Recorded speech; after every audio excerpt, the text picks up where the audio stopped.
Assalamualaikum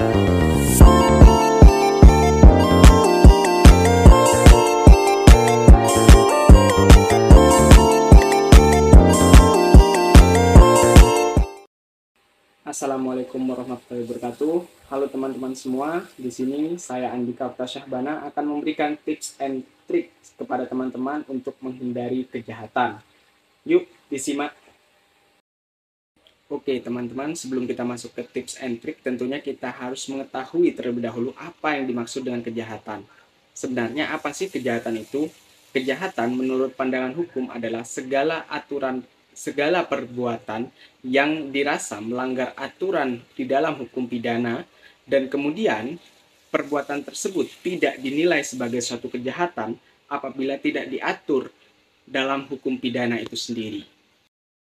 Baik, selanjutnya kita akan mempelajari terkait dengan bentuk-bentuk kejahatan itu sendiri. Bentuk-bentuk kejahatan setidaknya dibagi menjadi 4 macam. Yang pertama ada kejahatan kera putih, yang dimana kejahatan kera putih ini merupakan kejahatan yang dilakukan oleh orang-orang terpandang ataupun yang memiliki jabatan tertinggi untuk melakukan suatu tindak pidana. Contohnya adalah korupsi. Kemudian yang kedua adalah kejahatan tanpa korban. Kejahatan tanpa korban ini adalah kejahatan yang memang tidak langsung berdampak pada korban itu sendiri. Misalkan seperti berjudi, kemudian seperti berhubungan seksual, tetapi didasarkan atas dasar suka sama suka.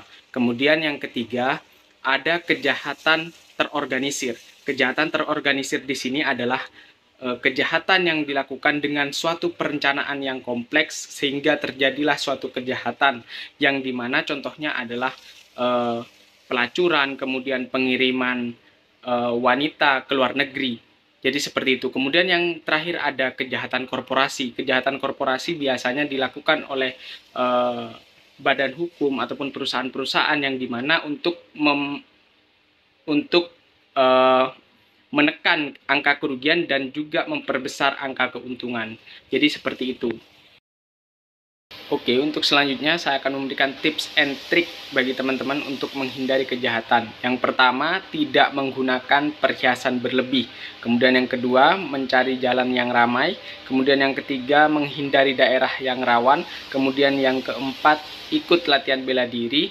Kemudian yang kelima, membawa alat semprot mata. Kemudian yang keenam, pandai melihat situasi. Dan yang terakhir, waspada terhadap orang yang tidak dikenal.